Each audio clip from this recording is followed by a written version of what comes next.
Hello everyone, I am Niti Shahane. I have completed Bachelor of Itvedant in Computer Science from Itvedant Institute of Technology, and then I am working as a software developer in one of the MNC companies in Mumbai. As a software developer, I work as a Java developer, MySQL, Spring Boot.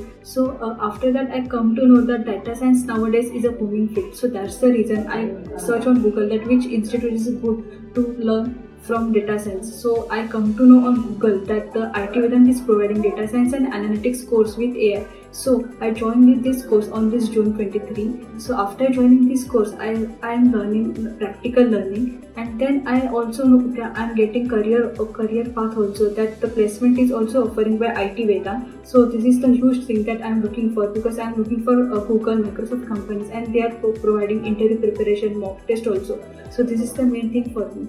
Thank you.